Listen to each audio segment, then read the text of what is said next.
everyone. Happy Tuesday. We are in the park again, so you may hear some extraneous noises. But I'm going to share a couple of stories about dogs today, because dogs are important. I know they're really important in my life, and they're important in many people's lives, and I think a lot of people can't imagine living without them. But anyway, some of these are hero dogs. So we're going to start with Daisy the dog from Long Beach, New York. Daisy is being called a hero dog for her efforts to save a family from a recent house fire. It was the middle of the night.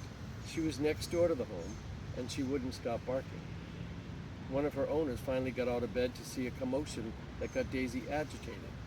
When he looked outside and saw his neighbor's home on fire, he knew it was time to act. The Carr family were all asleep inside the home with no idea of the inferno that was happening around them. Bennett O'Donnell, who is Daisy's human, ran outside to bang on their doors and windows while his partner dialed 911. Once the authorities were notified, O'Donnell worked to put out as much of the fire as they could. The Long Beach Fire Department had the blaze under control in less than 45 minutes. "The firemen did great," said O'Donnell. "If it wasn't for Daisy, it would have been much worse. She wouldn't stop barking until we figured out what was going on. Thank God for her." Now we're going to talk about Max, the dog, in Harris County, Texas. Sherry Knopp went missing in George Bush Park while walking her dog, Max. Although it was part of her usual routine, there was concern that Knopp could be confused or disoriented because of her mid-stage Alzheimer's disease diagnosis. Knopp's family said that she knew the park well. Searchers spent more than 48 hours looking for her. It was 3 a.m. on May 6th when a group of volunteers heard Max barking in the woods. Knopp was quickly found after that, taken to the hospital, and was expected to make a quick recovery. Max had no collar or leash, but he stayed by Knopp's side for nearly 3 days without even supplies of water and food. Dogs have this innate sense when they're needed. That's why a lot of people have what they call therapy dogs, and I think some of them are real therapy dogs, and I think some of them are just because people want them around. But dogs do bring comfort, and they bring love. Sorry, the wind's kicking up. Now we're going to talk about Sue the dog from Danville, Illinois. Francis Durth was getting ready for a nap. He placed his phone and medical alert necklace on the bed next to him. Sue, the dog, curled up by his side. Durth had adopted Sue 3 years before. Someone had thrown acid on her, and no one was coming to adopt her at the shelter.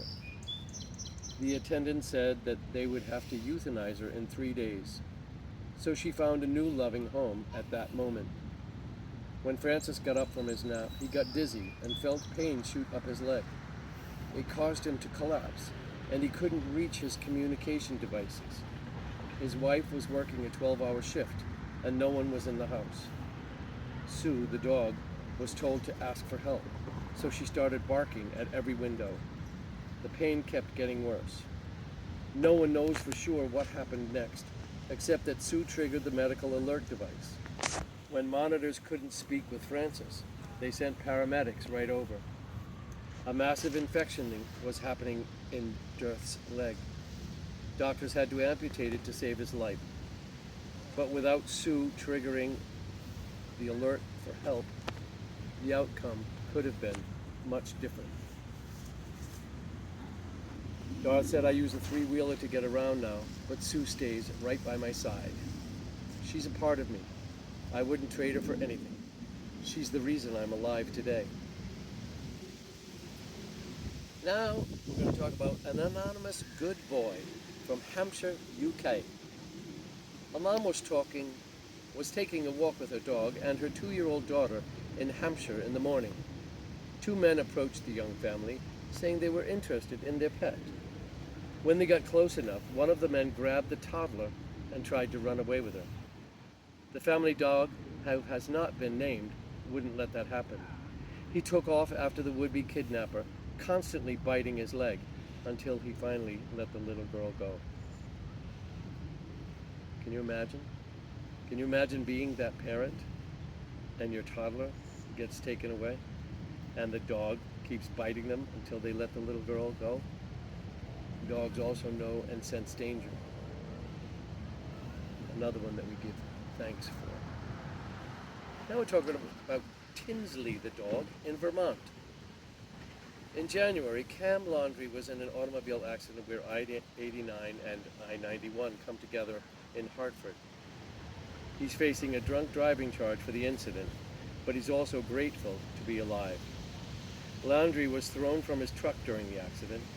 He wasn't wearing a seatbelt, and the impact from the incident caused him to lose consciousness. No one saw the accident.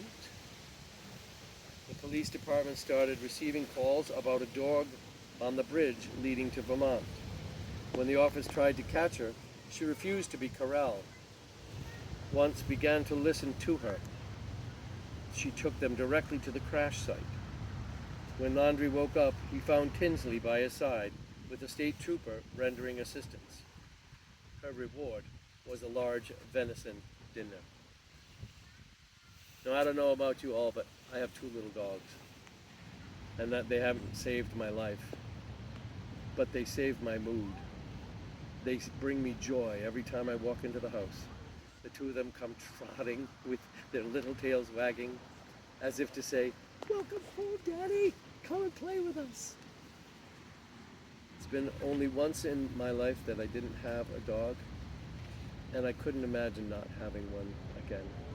They bring such joy, unconditional love, and even whether you're gone for 5 minutes or whether you're gone for a full day, when you come home, you get the same exact greeting.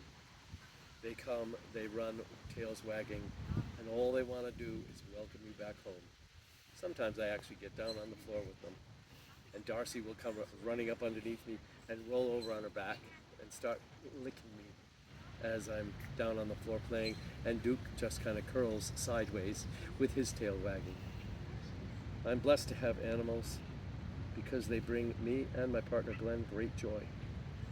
If you have a dog and are a dog lover or a cat lover or a parrot lover or a bunny lover or a hamster lover or whatever it is that you have around your house as pets, you know what I'm talking about. So today I give thanks for the pets that to me are gifts from God.